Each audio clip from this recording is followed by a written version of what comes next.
بسم اللہ الرحمن الرحیم۔ عزیز طلبہ، کیا حال ہیں؟ سب ٹھیک ہیں؟ آج ہمارا 12واں سبق ہے، تو پہلے ہم عبارت دیکھ لیتے ہیں۔ وَلِلْمُصَاحَبَةِ نحو اشتریت الفرس بسرجہ۔ اب ہم اس کی ترکیب کریں گے۔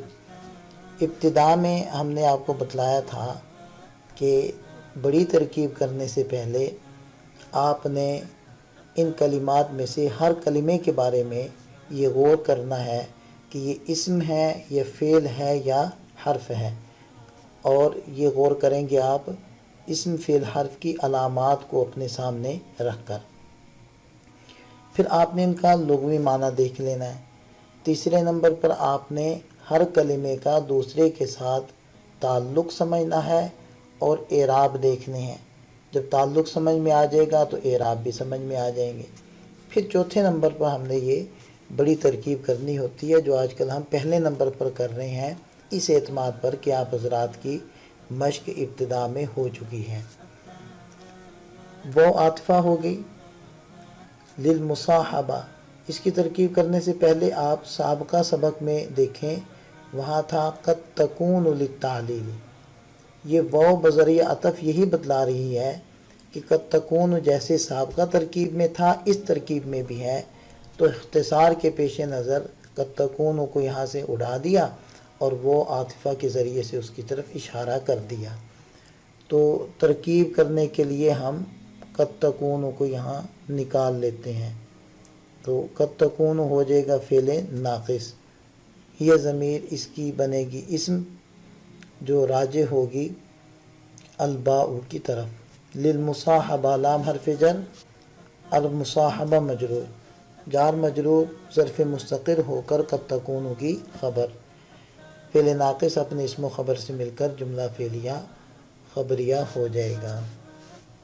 نحو مضاف ہے، اشتریت فعل و فاعل ہے، الفرس اس کا مفعول بھی، با حرف جر، سرج مضاف اور ہو ضمیر مضاف الیہ جو راجع ہے فرس کی طرف، تو مضاف مضاف الیہ سے مل کر مجرور، جار مجرور مل کر متعلق ہو جائے گا اشتریت فعل کے۔ اشتریت فعل اپنے فاعل مفعول بھی اور متعلق سے مل کر جملہ فعلیہ خبریہ ہو کر نحو کا مضاف الیہ ہو جائے گا۔ مضاف مضاف الیہ سے مل کر محذوف مبتدا مثال ہو کی خبر بن جائے گا۔ اب ترجمہ دیکھ لیں۔ اور با کبھی مصاحبت بتلانے کے لیے آتی ہے، جیسے اشتریت الفرس بسرجہ، میں نے گھوڑے کو خریدا مع زین کے۔ مصاحبت کا معنی ہوتا ہے دو چیزوں کا ایک دوسرے کے ساتھ ہونا۔ اس با کے معنی مع والے بھی ہم کرتے ہیں، جیسے کہ ابھی ہم نے ترجمہ کیا ہے۔ لہذا اشتریت الفرس بسرجہ، میں نے گھوڑا خریدا مع زین کے، یہ زین کے ساتھ، یعنی یہ جو اشتریتو ہے خریداری والا فعل، اس کا تعلق زین اور گھوڑے دونوں کے ساتھ ہے اور دونوں کے اوپر یہ فعل واقع ہوا ہے۔